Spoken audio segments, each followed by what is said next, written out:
ચાલો બાળકો, ચેપ્ટર 4 સમતલમાં ગતિ એમાં આપણે સદિશ ટોપિક અલગથી લઈ લઈએ છીએ અને સદિશ આવી જાય એટલે આ ચેપ્ટર અડધું પૂરું થઈ જશે. એટલે સદિશમાં જે ટોપિક આવે છે રેગ્યુલરમાં તમારે એ ટોપિક સાથે સાથે કરતા જવાના. એની પીડીએફ હું તમને મોકલાવતો જઈશ.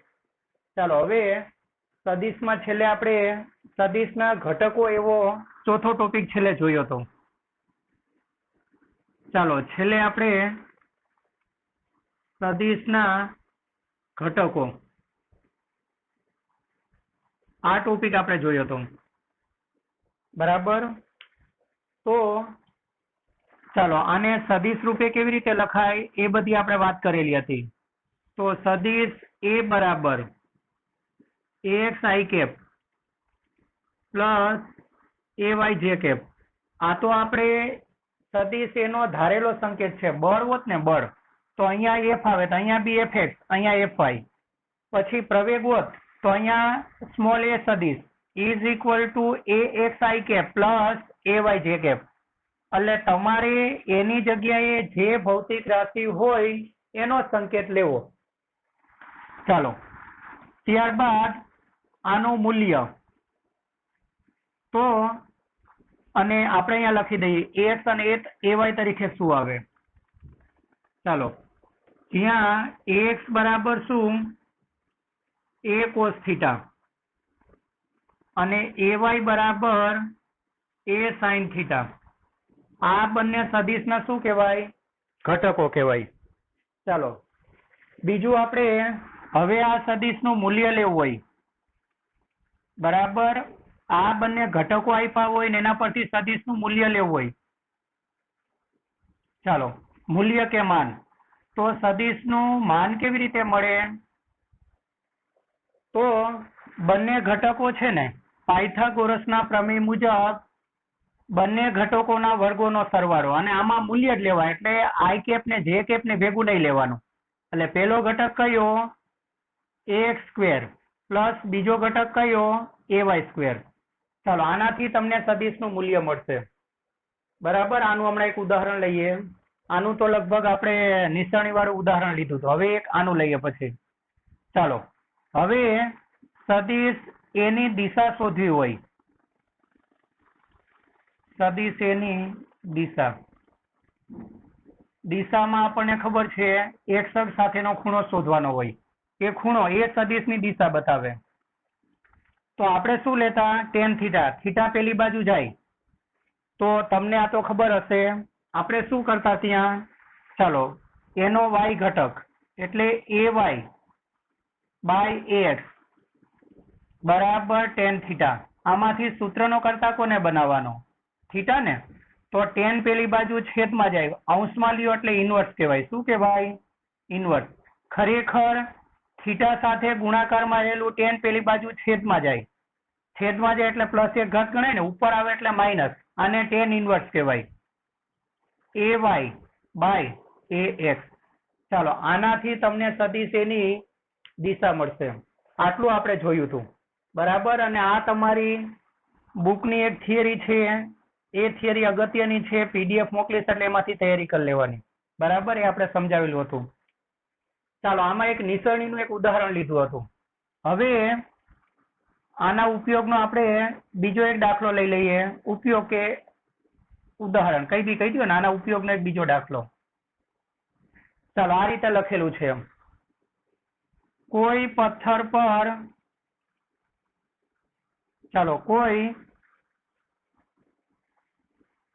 પર પરસ્પર લંબ રૂપે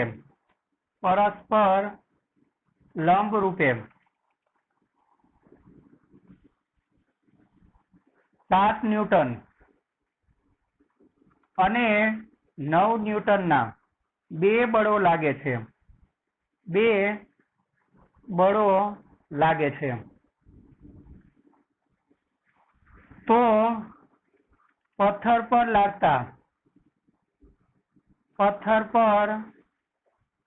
લાગતા પરિણામી બળનું મૂલ્ય શોધો.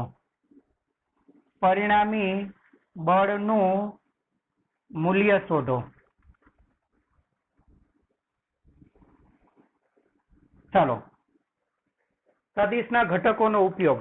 હવે આપણે આની રેખાકૃતિ દોરીએ. ધારો કે આ પથ્થર, ચાલો, તેના પર લંબરૂપે બે બળો લાગે છે. કયા બે બળો? એક 7 ન્યૂટન, બરાબર. ચાલો, આ 7 ન્યૂટનનું બળ. અને બીજું કેટલું લાગે છે? ચાલો, બીજું 9 ન્યૂટનનું બળ લાગે છે, બરાબર. તો પથ્થર પર લાગતા પરિણામી બળનું મૂલ્ય શોધો. તો તમારો સદિશના ઘટકોનો કન્સેપ્ટ યાદ છે ને? આપણને ખબર છે કે આને આપણે કઈ અક્ષ ગણતા? આ તમારી એક્સ અક્ષ અને આ તમારી વાય અક્ષ, બરાબર. ચાલો, આને સમાંતર લાઈન દોરો, આને સમાંતર લાઈન દોરો. એટલે સમાંતર બાદ ચતુષ્કોણ થઈ ગયો. એ આગળ જતા આ નિયમ આવશે. તો આ બંને તમારા શું કહેવાય? આ તમારો એક્સ કહેવાય, પણ અહીંયા બળના ઘટકો છે ને, એટલે એની જગ્યાએ સંકેત શું લઈશ? એફ. ચાલો, એટલે આ તમારું એફ એક્સ કહેવાય, બરાબર. આ તમારું એફ એક્સ મૂલ્ય લીધેલું છે. અને આ તમારું શું કહેવાય? F Y. જો તમને એફ માં સંકેત નો ખબર પડતી હોય તો એક્સ અને એવાય લઈ લો તો બી ચાલે. આપણે એ સામાન્ય સંકેત લીધેલો છે. દાખલામાં જો બળ હોય તો એફ વાળા સંકેત લેવા પડે, પ્રવેગ હોય તો એ વાળા સંકેત લેવા પડે, વેગ હોય તો વી વાળા સંકેત લેવા પડે. ચાલો, આપણે શું કરતા યાદ છે ને? તો સદિશના હેડ પરથી બંને અક્ષ પર લંબ દોરતા. આપણે આના કરતા ઉલટું કરેલું છે. તમારી પાસે બે ઘટક છે, તો બંને ઘટકોને સમાંતર રેખાખંડ દોર્યું અને એનું છેદ બિંદુ જ્યાં મળે ત્યાં સદિશનું પરિણામી સદિશનું હેડ હોય કે નહીં? એટલે આ તમારો પરિણામી સદિશ, એટલે આના પર લાગતું પરિણામી બળ આ દિશામાં હોય. ચાલો, આ પરિણામી બળને હું શું કહી દઉં? એફ. એટલે આ જે તમારો દાખલો છે ને, આ કન્સેપ્ટનો, બરાબર. કારણ કે શું કીધેલું છે? કોઈ પથ્થર પર પરસ્પર લંબ 7 ન્યૂટન અને 9 ન્યૂટનના બે બળો લાગે છે. એટલે આ બંનેના ઘટકો કહેવાય. પરસ્પર લંબ હોય એ ઘટકો કહેવાય. ખબર છે ને? કારણ કે આપણે સદિશને શું કર્યું? યાદ કરો. સદિશના હેડ અને ટેલ પરથી બંને અક્ષ પર લંબ દોર્યા. એટલે એક્સ અક્ષ પરનો લંબ એ સદિશનો એક્સ ઘટક થયો અને વાય અક્ષ પરનો લંબ એ સદિશનો વાય ઘટક થયો.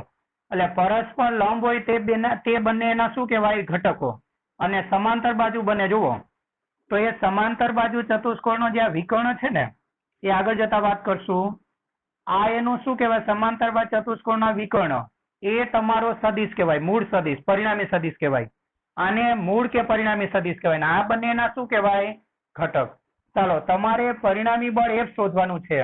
તો કઈ મેથડ પરથી જવું પડે? મૂલ્ય છે, મૂલ્ય આના પરથી મળે. ચાલો, બંને ઘટક આપેલા છે તો પરિણામી બળનું મૂલ્ય આ સૂત્રથી મળે કે નહીં? ચાલો, અને આનો દાખલો મેં તમને એક આગળ નિશાની વાળો આપ્યો હતો. આ મેથડનો દાખલો છે. ચાલો, આપણે શું કરશું? પરિણામી બળનું મૂલ્ય. ચાલો, પરિણામી બળનું મૂલ્ય એને કાં તો એફ બતાવો અને તીર કરવું હોય તો માનાંકમાં એફ કહેજો, બરાબર. સૂત્ર કયું છે? એની જગ્યાએ સંકેત બદલેલો છે, બળ હોવાથી એફ. ચાલો, સૂત્ર કયું? બંને ઘટકોના વર્ગોનો સરવાળો. એટલે પહેલો ઘટક એફ એક્સ નો વર્ગ, બીજો ઘટક એફ વાય નો વર્ગ છે ને આ સૂત્ર. ચાલો, એટલે પરસ્પર બે લંબ ઘટકો પરથી પરિણામી બળ મેળવવું હોય તો શું કરવું પડે? બંને ઘટકોના વર્ગોનો સરવાળો. ચાલો, એફ એક્સ કેટલા છે? એફ એક્સ કેટલા? 7 નો વર્ગ. ચાલો, એફ એન કેટલા? એફ વાય કેટલા? 9 નો વર્ગ.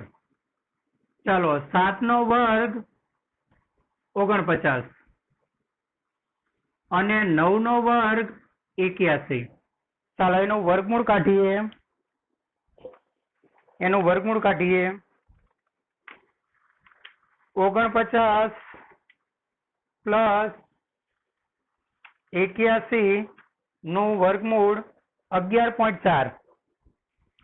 ચાલો કેટલું? 11.4 ન્યૂટન આટલું બળ લાગે. એટલે આ સાદો સરવાળો ન થયો. સાદો સરવાળો થયો હોત ને 9 તો 9 ને 7 16 લાગે. પણ પથ્થર પર લાગતું પરિણામી બળ અહીંયા 16 ને 11.4 છે. એટલે આગળ જતા વાત કરશું કે આ સદીશોના સરવાળા માટેની રીત થઈ કહેવાય. સદીશોનો સરવાળો થયો કહેવાય. અહીંયા સામાન્ય સરવાળો નહીં, સદીશ સરવાળો થયો છે એવું કહેવાય. ચાલો આ ટાઈપના શક્ય હશે તો હું તમને અમુક દાખલા હોમવર્કમાં આપીશ, એ દાખલા બરાબર કરવા. ચાલો તો સદીશના ઘટકો જોયા. હવે ત્યાર પછી સદીશનું મૂલ્ય, એ તો આપણે આમાં આવી જ ગયું છે. જુઓ મૂલ્ય કેવી રીતે લેવું. ચાલો સદીશનું મૂલ્ય કે માન. ચાલો કોઈ બી એક સદીશ આપેલો છે. હવે સદીશને કેવી રીતે લખાય એ તો તમને આવડતું હશે. ચાલો સદીશ એ, એના ઘટકોને કેવી રીતે લખાય? પેલો ઘટક ax i કેપ અને બીજો ઘટક ay j કેપ. આ તો આપણે સદીશ એને લખવાની પ્રેક્ટિસ કરેલી છે. સદીશ b હોય તો શું લખાય? સદીશ b બરાબર bx i cap plus by j cap. ચાલો સદીશ f હોય તો સદીશ f બરાબર fx i cap plus fy j cap. આ બંને સદીશના શું કહેવાય? ઘટકો. ધારો કે તમને સદીશ આપેલું છે અને તમારે એનું માન જોઈએ છે, તો કેવી રીતે લેવાય? તો હમણાં કીધું કે આ સદીશનું મૂલ્ય જોઈતું હોય તો બંને ઘટકો પાયથાગોરસના પ્રમેય મુજબ બંનેના વર્ગોનો સરવાળો કરીને એનું વર્ગમૂળ કાઢી લેવું. ચાલો સદીશ એનું મૂલ્ય જોઈએ છે ને. ચાલો એ સૂત્ર કયું છે? સદીશ એનું મૂલ્ય. ચાલો મૂલ્ય માટે કેવી રીતે લખાય? સદીશ તીર રાખો તો માનાંક કરો અને કાં તો સદીશનું તીર જ કાઢી નાખો. અને કેવી રીતે મળે? તો બંનેના વર્ગોનો સરવાળો. અને આમાં માત્ર મૂલ્ય લેવાનું છે. એટલે દિશા દર્શાવતો જે સંકેત છે ને i અને j, એને તમારે અહીંયા ભેગા લેવાના નથી, યાદ રાખજો. ચાલો એટલે શું મળે તમને? બંનેના વર્ગોનો સરવાળો. પાયથાગોરસના પ્રમેય મુજબ જ જવાનું. કોઈ પણ સદીશનું મૂલ્ય જોઈતું હોય ને તો શું કરવાનું? એના ઘટકોમાં તમારે પાયથાગોરસનો પ્રમેય અપ્લાય કરી દેવાનો. ચાલો એટલે પેલો ઘટક કયો છે? ax નો વર્ગ અને બીજો ઘટક કયો? ay square. ચાલો આ રીતે. હવે આનું એક ઉદાહરણ લઈ લઈએ અથવા એક ઉપયોગ લઈ લઈએ. દાખલા તરીકે તમને એવું કીધું હોય, ચલો સદીશ p બરાબર 3i કેપ. અને એવું ન હોય કે અહીંયા બંને પ્લસ જ હોય, માઇનસ બી હોઈ શકે હો. એ આપણે આગળ જતા વાત કરશું. આ પહેલા ચરણમાં છે સદીશ એટલે બંને ઘટક પ્લસ મળ્યા. ધારો કે સદીશ આ બીજા ચરણમાં હોત તો એનો x ઘટક માઇનસ મળે અને y ઘટક પ્લસ મળે. એટલે સદીશના બંને ઘટકો પ્લસ બી હોઈ શકે અને માઇનસ બી હોઈ શકે. ચાલો અને 5 j કેપ નું મૂલ્ય શોધો. મૂલ્ય કે માન શોધો. ચાલો આ તમારો પહેલો દાખલો. તો કેવી રીતે શોધાય? ચાલો બરાબર મૂલ્ય કે માન માટે શું કરવાનું? આ બાજુ ડાબી બાજુના પદ છે એને માનાંકમાં લખવાનું અથવા તીર કાઢી નાખવાનું. અને એના બંને ઘટકો છે એના પરથી મૂલ્ય મેળવવા માટે શું કરવાનું? અંડર રૂટ બંનેના વર્ગોનો સરવાળો. ચાલો થશે આટલું. એનો પહેલો ઘટક કેટલો? 3. બીજો ઘટક કેટલો? 5. ચાલો 3 નો વર્ગ 9, 5 નો વર્ગ 25, 25 ને 9 34 નું વર્ગમૂળ.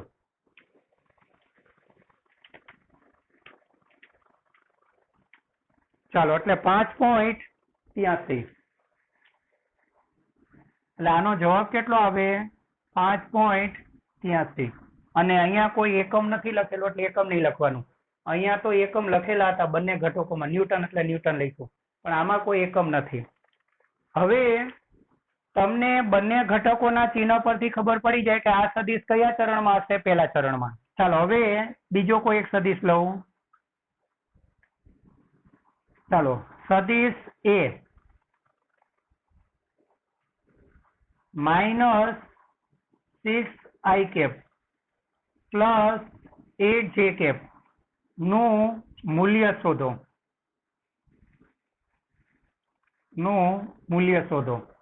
ચાલો, તો કેવી રીતે મળે? તો આપણે લખશું, ચાલો મૂલ્ય અહીંયા લખી દઈએ મૂલ્ય.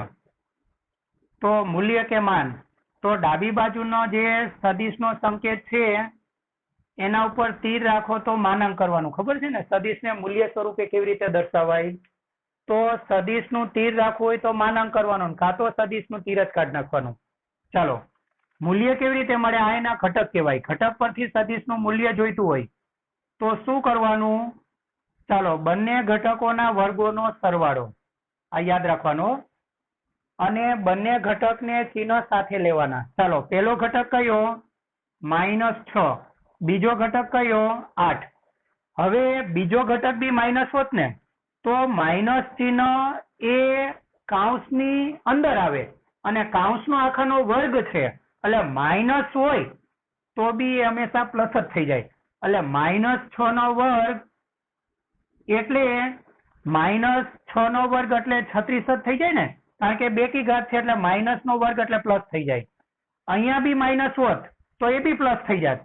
એટલે મૂલ્ય લેવામાં માઇનસ ચિહ્ન હોય, ઘટકોના જો માઇનસ ચિહ્ન હોય, અહીંયા બીજો ઘટક માઇનસ હોત ને તો એ માઇનસ અહીંયા નો આવે, કાઉન્સની અંદર આવે, તો એ માઇનસ વાળું પદ બી કેવું થઈ જાય? પ્લસ, કારણ કે આખાનો વર્ગ છે એટલે. ચાલો, સમજવા માટે હું તમને એ માઇનસ કરી દઉં. બરાબર, બંને ઘટકમાં. એટલે આ સદિશ તમારો કયા ચરણમાં હશે? ત્રીજા ચરણમાં. ચાલો, તો અહીંયા બી આ માઇનસ આવે જ ને, માઇનસ એ આગળનો માઇનસ આવે, કાઉન્સની અંદર થાય. ચાલો, એટલે -6 નો વર્ગ એટલે 36 પ્લસ આ વચ્ચેનું પ્લસ -8 નો વર્ગ એટલે પ્લસ 64. ચાલો, 36 ને 64 એટલે 100. તો આનું વર્ગમૂળ કેટલું? 10. એટલે સદિશ એનું મૂલ્ય 10 મળે. ચાલો, હવે સદિશમાં બીજો એક ટોપિક છે એકમ સદિશ. એને બતાવાય n કેપ કે મ્યુ કેપ. બરાબર, પછી બળની દિશામાંનો એકમ સદિશ હોય તો અહીંયા બાજુમાં f બતાવાય, બાજુમાં f. પ્રવેગની દિશામાંનો એકમ સદિશ હોય તો બાજુમાં એ બતાવાય. એટલે આ એની જગ્યાએ તમારે શું કરવાનું? જે તે ભૌતિક રાશિનો સંકેત, અને એકમ સદિશનો સંકેત તો ફિક્સ જ છે, n કેપ કે મ્યુ કેપ, અને બાજુમાં જે નાનો જે સંકેત કરેલો છે એની જગ્યાએ ભૌતિક રાશિનો સંકેત, એ હવે આપણે જોઈએ. ચાલો, એકમ સદિશ કોને કહેવાય? તો આની વ્યાખ્યા આ રીતે લખાય. ચાલો, એકમ મૂલ્ય ધરાવતા, એકમ મૂલ્ય ધરાવતા સદિશને, એકમ મૂલ્ય ધરાવતા સદિશને એકમ સદિશ કહે છે. એકમ સદિશ કહે છે. એ આપણે હમણાં આગળ જતા વાત કરશું. એકમ મૂલ્ય ધરાવતા સદિશને એકમ સદિશ કહે છે. ચાલો, હવે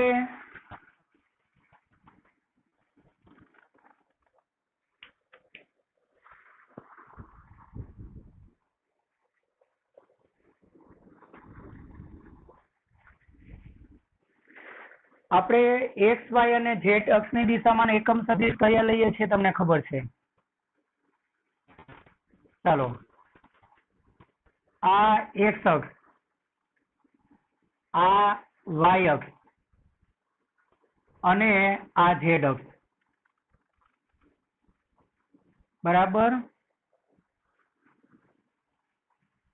તો આપણે ધન એક્સ અક્ષની દિશા, આપણે આવું લાંબુ ન લખવું હોય, ધન એક્સ અક્ષની દિશામાં ધારો કે 5 ન્યૂટનનું બળ આ બાજુ લાગે છે તો આપણે શું લખતા? સદિશ F બરાબર 5 ન્યૂટન અને દિશા માટે આટલું લખતા. હવે તમે વિચાર કરો, 1 2 3 4 5 6 7 8 9, આ 9 શબ્દ આટલા બધા લખવાને બદલે એક જ અક્ષરમાં કામ પતી જતું હોય, તો સારું કહેવાય કે નહીં? તો આપણે શું લખી દેતા? એક્સ અક્ષની દિશા માટે આઈ કેપ, એક્સ અક્ષની દિશા માટે શું લખી દેતા? આઈ કેપ. વાય અક્ષની દિશા માટે શું લખતા? જે કેપ. અને ઝેડ અક્ષની દિશા માટે શું લખતા? કે કેપ. આને એકમ સદિશ કહેવાય. શું કહેવાય? એકમ સદિશ. અને લખવામાં થોડોક ફરક છે. તમે આખું લખો ને આખું, ત્યારે 5 ન્યૂટન ધન એક્સ અક્ષની દિશા, પણ આઈ કેપ લખો ને ત્યારે આઈ કેપ છે ને એ જે એકમ છે ને એને પહેલા લખાય. એટલે જો તમે આઈ કેપ લખો ત્યારે હવે કેવી રીતે લખાશે? સદિશ એફ બરાબર 5 આઈ કેપ અને પછી એકમ. બરાબર. મેજોરિટી આવી પ્રણાલિકા છે, ફરજિયાત નથી, પણ બને ત્યાં સુધી આ ક્રમમાં લખવું. ચાલો, તો અહીંયા જે દિશા દર્શક સંકેત છે ને આઈ જે કે, એને એકમ સદિશ કહેવાય.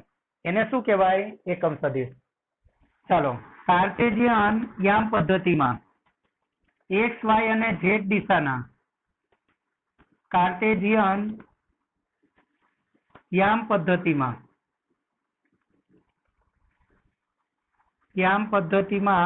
એક્સ વાય અને ઝેડ અક્ષની દિશામાંના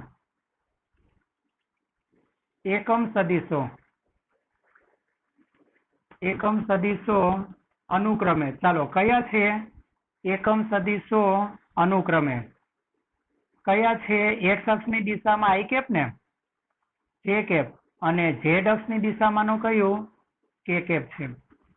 હવે આ ત્રણે ત્રણ એકમ સદિશ છે, તો આનું મૂલ્ય કેટલું હશે? વ્યાખ્યા જુઓ. એકમ એટલે મૂલ્ય કેવી રીતે લેવાય ખબર છે ને? કોઈ પણ સદિશનું મૂલ્ય લેવું હોય તો કેવી રીતે લેવાય? એ સદિશને શું કરી દેવાનું? માનાંક. એટલે આને શું વચાય? આઈ કેપ નું મૂલ્ય. આઈ કેપ પોતે શું? એક એકમ સદિશ. એકમ સદિશ નું મૂલ્ય કેટલું હોય? 1 એકમ. ચાલો, 1 એકમ કે એકમ, અહીંયા એકમ લખો તોય ચાલે ને 1 એકમ લખો તોય ચાલે. અહીંયા શું લખો? 1 એકમ. 1 એકમ મૂલ્ય ધરાવતા સદિશને એકમ સદિશ કહે છે. એટલે આનું મૂલ્ય તમે જોશો તો આનું મૂલ્ય કેટલું હશે? 1. એટલે તો એને એકમ સદિશ કહેવાય. ચાલો, એવી જ રીતે જે કેપ નું મૂલ્ય પણ કેટલું? 1. અને કે કેપ નું મૂલ્ય બી કેટલું હશે? 1. બરાબર. ઘણાને વિચાર હોય કે ભાઈ આનું મૂલ્ય 1 શા માટે લેવામાં આવે છે? તો એનો એકદમ સરળ ભાષામાં જવાબ આપું તો સરળતા માટે. કેમ એ હવે જોઈએ. ચાલો, એકમ સદિશ કેવી રીતે મળે? તો કોઈ પણ સદિશને તેના મૂલ્ય વડે ભાગવાથી, કોઈ પણ સદિશને તેના મૂલ્ય વડે ભાગવાથી તે, આ તમારી બુકની થિયરી છે હો, એટલે પીડીએફ મોકલો એમાંથી તૈયારી કરજો. ભાગવાથી તે સદિશની દિશામાંનો એકમ સદિશ મળે છે. એકમ સદિશ મળે છે. બરાબર. ચાલો, હવે આપણે આ સમજીએ. એક વિધાન લઈ લઉં. 5 ન્યૂટનનું બળ, 5 ન્યૂટનનું બળ ધન, અથવા 6 ન્યૂટનનું બળ લઈ લઉં. 6 ન્યૂટનનું બળ ધન એક્સ અક્ષની દિશામાં લાગે છે. બરાબર. ચાલો, આના માટે આપણે એકમ સદિશ ને એ બધું મેળવીએ. હવે આ સદિશની હું આકૃતિ દોરું. આકૃતિ આને સંકેતમાં કેવી રીતે લખાય? આને સંકેતમાં લખવું હોય તો સદિશ એફ બરાબર 6 ન્યૂટન. આખું નથી લખવું તો હું ધન એક્સ અક્ષની દિશા માટે શું લખી લઈશ? આઈ કેપ અને એકમ ન્યૂટન લખાય ને. ચાલો, અને આકૃતિ દોરવી તો કેવી રીતે દોરાય? આ સદિશની આકૃતિ દોરવી છે તો બરાબર, આ ઉગમ બિંદુ એક્સ અક્ષ વાય અક્ષ. ચાલો યામ બતાવી દઉં. 0 1 2 3 4 5 6. આ દિશામાંનો એકમ સદિશ કયો? I cap. આ દિશામાંનો એકમ સદિશ કયો? જે કેપ. બરાબર. ચાલો હવે આ સદિશને દર્શાવો. આકૃતિ, સદિશની આકૃતિ કેવી રીતે દોરાય ખબર ને? સદિશનું જેટલું મૂલ્ય હોય એટલા મૂલ્યનો રેખાખંડ દોરવાનો. એટલે હું સ્કેલ માપ લઈ લીધું. મેં સ્કેલ માપ શું લઈ લીધું? 1 સેન્ટીમીટર બરાબર 1 ન્યૂટન. તો મારે શું કરવાનું? 6 સેન્ટીમીટર લંબાઈનો એક રેખાખંડ દોરું. ચાલો, અને મારે એની દિશા આ બાજુ રાખવાની ને, એટલે રેખાખંડ કાં તો અહીંયા દોરું, કાં તો અહીંયા દોરું, ને કાં તો અક્ષ પર દોરું. કોઈ બી રીતે દોરાય. આપણે સમજાવ્યું હતું ને, એટલે તેને મુક્ત સદિશ કહેવાય. ચાલો, કેટલે સુધીનો દોરવાનો છે? 6. એટલે ઉગમ બિંદુથી ચાલુ કરી અને આ. ચાલો, સદિશની આકૃતિ રૂપે કેવી રીતે દર્શાવાય ખબર છે ને? સદિશનું જેટલું મૂલ્ય હોય એટલી લંબાઈનો રેખાખંડ દોરવાનો, અને સદિશની અસર જે બાજુ પ્રવર્તી હોય એ બાજુ શું દોરવાનું? તીર. ચાલો, આ તમારું શું થયું? એફ. એફ સદિશ થયું ને? હવે આ રીતે હોય. દાખલા તરીકે ધારો કે કોઈ જગ્યાએ તમને આ રીતે આપ્યું હોત. અહીંયા હું નીચે બીજું એક સમજાવી દઉં. આ રીતે આપેલું હોત. આ તમારો ધારો કે એ સદિશ. તો તમે આને લખે જ કેવી રીતે? અહીંયા સુધી પહોંચ્યો છો, 0 થી 4 સુધી. તો એ સદિશ તમે કેવી રીતે લખે? 4 ઇન્ટુ શું? I cap. અને એનો જે એકમ હોત છે, એકમ પ્રવેગ હોત તો શું લખે? મીટર પર સેકન્ડ સ્ક્વેર લખે જ ને? તો હવે જુઓ, બહુ અગત્યની વસ્તુ. એકમ સદિશનું મૂલ્ય કેટલું લેવામાં આવે છે? 1 એકમ. ચાલો, એકમ સદિશનું મૂલ્ય 1 એકમ લેવામાં આવે છે. તો શા માટે? તો એનો જવાબ આવે સરળતા માટે. મારી ભાષામાં જવાબ આપું તો એક જ શબ્દમાં જવાબ આવે, સરળતા માટે. કેમ? હવે તમે જુઓ. ધારો કે એકમ સદિશનું મૂલ્ય 1 એકમ નહીં 2 લેવાતું હોત. કેટલું લેવાતું હોત? 2. તો શું થાત? તમે જ્યારે આ સદિશ દોરેત ને, ત્યારે શું કરવું પડે? આ સદિશ દોરેત ત્યારે ચાલો એક્સ અને વાય અક્ષ 0 1 2 3 4 5 અને 6 બરાબર. આ એક્સ અક્ષ, એની દિશામાં એકમ સદિશ આઈ કેપ 6. અને બીજી એક વસ્તુ તમને હું કહી દઉં એટલે હજુ સમજવામાં સરળતા પડે. ચાલો, આ તો ખાલી સમજવા માટે તો કાઢ નાખવા. હવે જુઓ, આનું મૂલ્ય લેવું હોય ને, આનું મૂલ્ય, તો આનું મૂલ્ય કેવી રીતે લખાય? સદિશ એફ નું મૂલ્ય લેવું હોય તો કેવી રીતે લખાય? ચાલો, સદિશ એફ નું મૂલ્ય જોજો બરાબર. આપણે મૂલ્ય લઈએ તો શું કરીએ? ડાબી બાજુ માનાંક અને જમણી બાજુ. હવે જમણી બાજુ હું તમને સમજાવી દઉં. ધારો કે સદિશ એફ 2 ઘટક હોય ને, 2 ઘટક 3i cap plus 4j cap, અને 1 ઘટક હોય, તો મૂલ્ય લેવામાં તમે આમાં ડાયરેક્ટ કરો તો ચાલો. આનું મૂલ્ય લેતી વખતે શું કરીએ? તો ડાબી બાજુ આપણે શું કરી નાખીએ છીએ? માનાંક. અને જમણી બાજુ શું કરીએ છીએ? બંનેના વર્ગોનો સરવાળો. અત્યાર સુધી કર્યું છે ખબર ને? 3 નો વર્ગ 4 નો વર્ગ. પણ એક જ ઘટક હોય. અહીંયા એક જ ઘટક છે, જુઓ, એક્સ ઘટક, વાય ઘટક નથી. બરાબર. ચાલો, તો આમાં તમે લેશો તો સદિશ એ બરાબર બંને ઘટકોના વર્ગોનો સરવાળો. તો આમાં એક જ ઘટક છે 3, બીજો ઘટક નથી, એટલે કેટલો? 0. ચાલો, આ તો હવે લખવાની જરૂર નથી. 3 નો વર્ગ બરાબર 3 નો વર્ગ, વર્ગમૂળ કેન્સલ થઈ ગયા 3 ને. તો જ્યારે એક જ ઘટક હોય ને, એક જ ઘટક, ત્યારે એનું મૂલ્ય લેવા માટે આ મેથડ નો કરો, ડાયરેક્ટ કરો તો બી ચાલે. ચાલે કે નહીં? જો ડાયરેક્ટ જ થઈ ગયું. કેવી રીતે ડાયરેક્ટ થાય? ચાલો, મૂલ્ય માટે શું કરવાનું? માનાંક. 2 ઘટક હોય તો આ રીતે કરો, 1 ઘટક હોય તો ડાયરેક્ટ જ. ચાલો, ડાબી બાજુ માનાંક રહી જાય. હવે માનાંક 3 નું મૂલ્ય જો માઇનસ હોત તો +3 થઈ જાત, પણ અહીંયા 3 પ્લસ જ છે એટલે પ્લસ જ રહેવાનું ને. અને આઈ કેપ એકમ સદિશ એનું મૂલ્ય કેટલું 1, તો 3 ગુણ્યા 1 તો કેટલા 3 થાય કે નહીં. ચાલો તો મને હવે એ રીતે લખાવો જોઈએ. આનું મૂલ્ય કેટલું થશે, આનું મૂલ્ય, ચાલો આનું મૂલ્ય 6 ગુણ્યા આનું મૂલ્ય 1, 6 ગુણ્યા 1 એટલે 6, એટલે એકમ સદિશનું મૂલ્ય 1 છે, એટલે તમારે બેઠો જે આંકડો હોય તે જ લખવાનો થાય, બરાબર. એટલે સરળતા પડી કે નહીં. અને બીજો બી એક ફાયદો થાય, જુઓ, એટલે 2 ઘટકો તો કેવી રીતે જવાનું ખબર ને, કોઈ પણ સદિશનું મૂલ્ય લેતી વખતે 2 ઘટક હોય ને તો 2 કે 3 ઘટક, અમુક વાર 3 ઘટક હશે, આવી રીતે 9 જે કે કેપ ના આવી રીતે હોય. તો 2 કે 3 ઘટક હોય ને તો શું કરવાનું, જેટલા ઘટક હોય એના વર્ગોનો સરવાળો, પણ એક જ ઘટક હોય ને, એક જ ઘટક, આ એક જ કહેવાય, એક જ ઘટક, તો ડાયરેક્ટ જ શું કરવાનું, માનાંક કરીને લઈ લેવાનું. આનું મૂલ્ય 6, આનું મૂલ્ય 1, 6 ગુણ્યા 1 એટલે 6. તો આનું મૂલ્ય 1 લેવાથી સરળતા થઈ કે નહીં.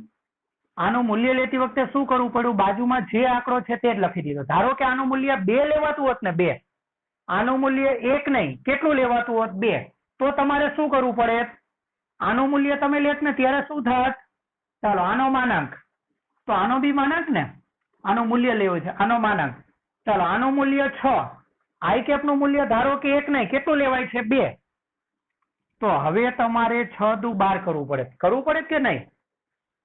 થોડીક આપણી મુશ્કેલી વધી જાત, બરાબર. પણ એની જગ્યાએ જો આનું મૂલ્ય 1 જ લેવાતું હોય તો કેટલી સરળતા, બાજુનો જે આંકડો છે એ જ લખી દેવાનો, બરાબર. આઈ કેપ ને બેઠું જ કાઢી નાખવાનું, થાય કે નહીં. આઈ કેપ લખવાની જરૂર જ નથી, બાજુનો જે આંકડો છે તે જ લખી દેવાય. તો આવી સરળતા રહે એ માટે એકમ સદિશનું મૂલ્ય કેટલું સ્વીકારેલું છે 1, અને આકૃતિ દોરવામાં સરળતા પડે. ધારો કે 6 ન્યૂટનનું બળ ધન x અક્ષની દિશામાં લાગે છે, આવું લખ્યું છે.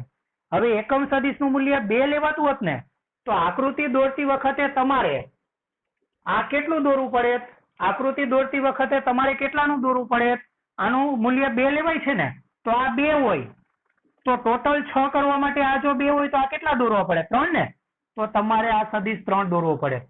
અને જો આ 3 દોરે તો હવે f સદિશ બરાબર શું 3 ઇન્ટુ આઈ કેપ ન્યૂટન.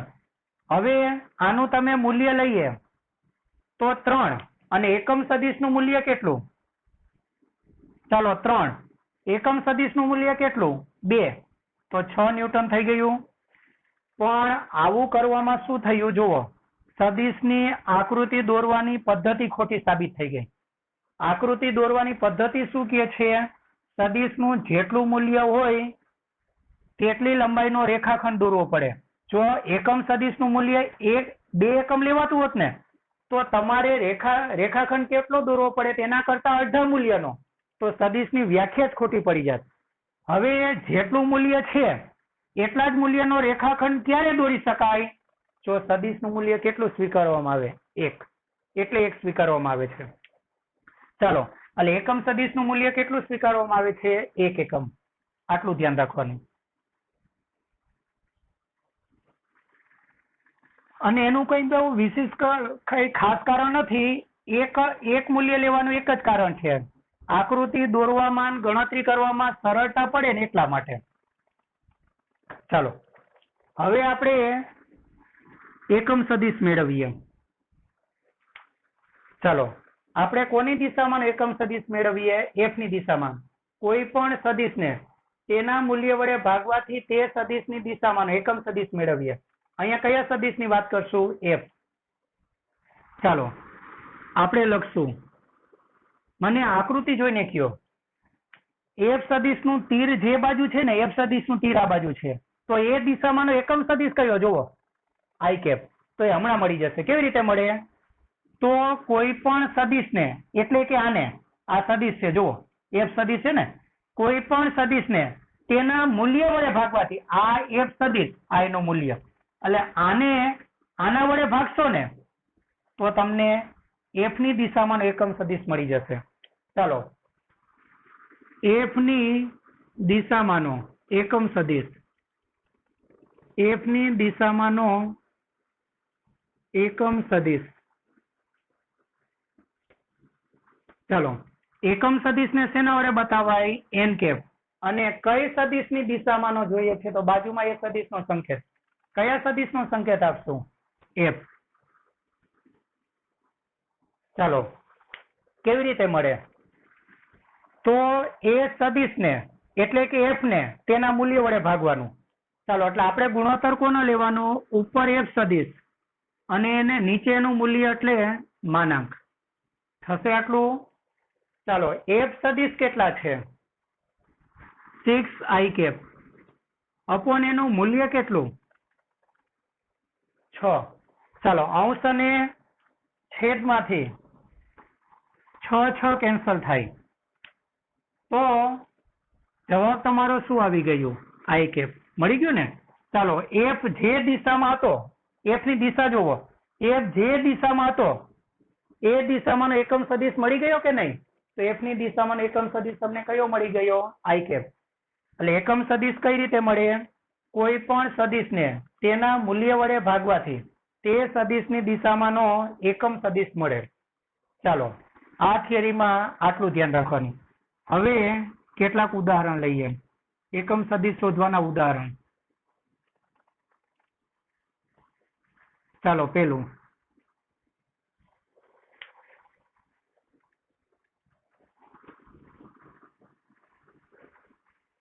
સદિશ એ બરાબર 9 જે કેપની દિશામાંનો એકમ સદિશ શોધો.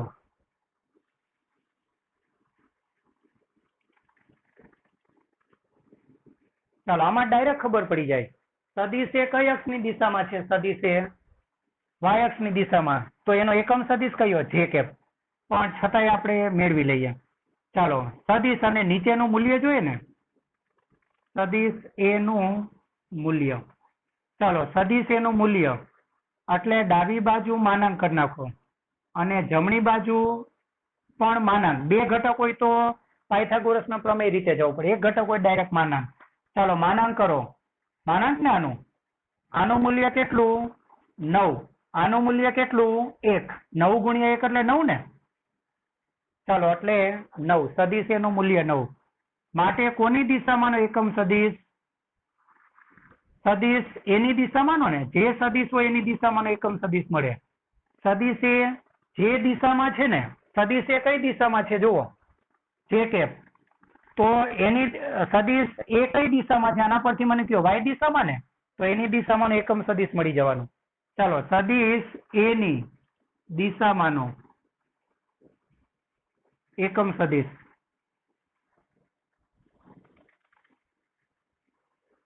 ચાલો, કેવી રીતે લખશું? એકમ સદિશ માટે એન કેપ અને કોની દિશામાંનો? એનો. તો બાજુમાં એ. ચાલો, શું કરશું? ઉપર સદિશ રૂપ અને નીચે એનું મૂલ્ય.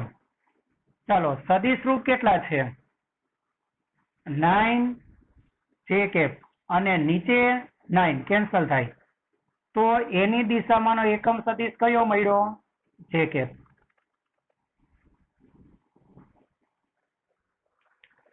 ચાલો, હવે એક બીજું ઉદાહરણ લઈએ અને આવા કેટલાક ઉદાહરણ હું તમને હોમવર્કમાં બી આપીશ. ચાલો, બે ઘટકો વાળું લઈ લઉં. ચાલો, સદિશ બી બરાબર 3i કેપ -4j કેપ ની દિશામાંનો એકમ સદિશ શોધો. એકમ સદિશ શોધો. ચાલો, હવે આ જે સદિશ બી આપ્યો છે એને બે ઘટક છે અને કયું ચરણ? ત્રીજું ચરણ ને. એ ત્રીજા ચરણમાં છે ને બે ઘટક છે એટલે એ એક્સ કે વાય ની દિશામાં નથી, અન્ય દિશામાં છે. તો આ દિશામાં એકમ સદિશ મળશે અહીંયા. ચાલો, પેલા મૂલ્ય લઈ લ્યો. સદિશ બી નું મૂલ્ય ને. સદિશ બી નું મૂલ્ય હવે બે ઘટક હોય ત્યારે મૂલ્ય કેવી રીતે લેવાય? હમણાં આપણે કીધું હતું આ રીતે ડાયરેક્ટ નો મળે. ડાયરેક્ટ ક્યારે મળે? એક ઘટક હોય ત્યારે. ચાલો આ બાજુ લખશું માનાંકમાં b અને પાયથાગોરસના પ્રમેય મુજબ બંને ઘટકોના વર્ગોનો સરવાળો. ચાલો 3 -4 3 નો વર્ગ 9 4 નો વર્ગ 16 માઇનસ નો વર્ગ એટલે પ્લસ 16 ને 9 25 નું વર્ગમૂળ 5 માટે કોની દિશામાંનો એકમ સદિશ? b ની દિશામાંનો એકમ સદિશ. ચાલો એને શેના વડે બતાવી દઈશું? n કેપ અને b થશે આટલું. ચાલો કેવી રીતે મળે? તો આપણને ખબર છે કે ઉપર સદિશ સ્વરૂપ અને નીચે એનું મૂલ્ય મળે ને. ચાલો સદિશ સ્વરૂપ એટલે કેટલા? 3i કેપ -4j કેપ અને છેદમાં 5. અલગ અલગ છેદ આપી દો એટલે તમારું પેલું પદ આવશે 3/5i કેપ. ચાલો -4/5 જે કેપ. આટલું રાખવું હોય તો ભલે, અને આને સાદરૂપ આપવું હોય તો 3/5 એટલે 0.6i કેપ અને આ 0.8 5 દુ 10 એટલે 8 થશે ને જે કેપ. અને આ બધાની ખાસિયત તમે મૂલ્ય શોધો ને તો 1 મળે. આનું મૂલ્ય કેટલું? 1. આનું મૂલ્ય શોધો ને તો બી 1 મળશે. જો સમજાઈ દો ખાલી. તમે ઘણી વખત દાખલો કરીને પછી સાચો છે કે ખોટો જવાબની ચકાસણી કરતા ને, તો આ જો આપણો એકમ સદિશ હોય તેનું મૂલ્ય કેટલું મળવું જોઈએ? 1 મળી જશે. જુઓ મૂલ્ય માટે શું કરો? આ બાજુ માનાંક, પેલી બાજુ બંને બાજુના વર્ગોનો સરવાળો. ચાલો 0.6 -0.8 0.6 નો વર્ગ એટલે 0.36 0.8 નો વર્ગ એટલે 0.64 36 ને 64 એટલે 1 એનું વર્ગમૂળ કેટલું? 1 આવી ગયું. ચાલો આટલું ધ્યાન રાખવાનું. હવે કોમ્પિટિટિવમાં પૂછાય એવો આનો એક દાખલો તમને હું આપું છું. ચાલો જોજો કોમ્પિટિટિવમાં પૂછાય તેવો એક દાખલો.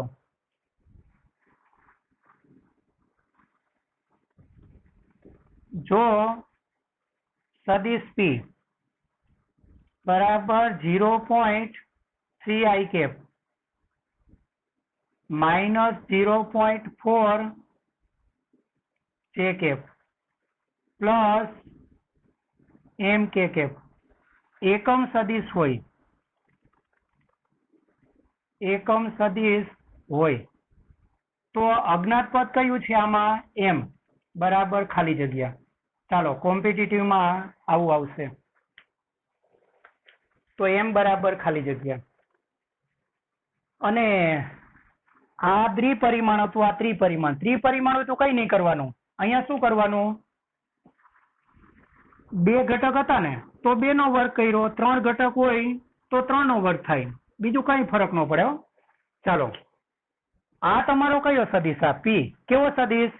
એકમ સદિશ ને, તો એનું મૂલ્ય કેટલું હોય? 1. ચાલો મૂલ્ય લઈ લઈએ. ચાલો આનું મૂલ્ય કેવી રીતે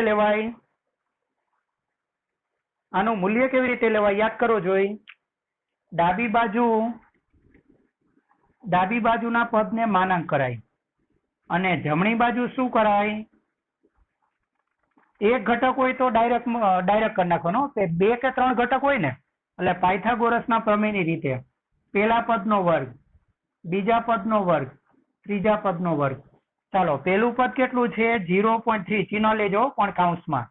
બીજું પદ કેટલું? -0.4. ત્રીજું પદ કેટલું? m.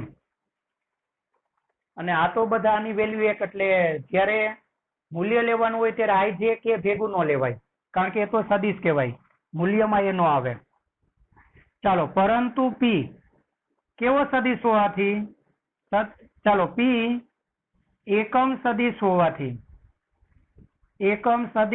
હોવાથી બોલો એકમ સદિશ હોય તો એનું મૂલ્ય કેટલું?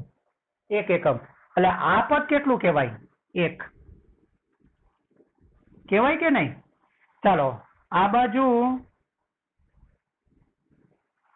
0.3 નો વર્ગ એટલે 0.9 સોરી 0.09 ચાલો માઇનસ નો વર્ગ પ્લસ 0.04 16 4 નો વર્ગ 16 ને 0.16 પ્લસ m નો વર્ગ.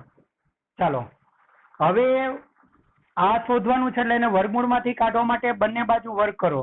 ચાલો બંને બાજુ વર્ગ, આ બાજુ વર્ગમૂળ અને વર્ગ કેન્સલ થઈ જશે. 0.25 ને પ્લસ m સ્ક્વેર. ચાલો થશે આટલું 16 ને 9 25. ચાલો બાદબાકીમાં જાય માટે m સ્ક્વેર બરાબર કેટલા? m square.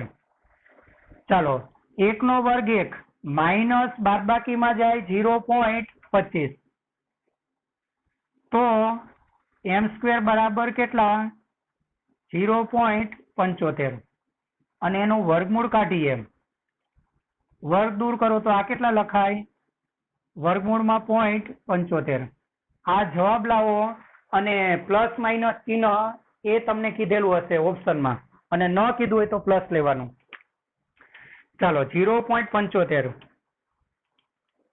નું વર્ગમૂળ એટલે 0.866 એટલે 0.866. ચાલો અજ્ઞાત વસ્તુનું મૂલ્ય આટલું હોય અને 0.3 0.4 0.866 મૂકીને તમે મૂલ્ય મેળવશો ને તો કેટલું મળી જશે? 1.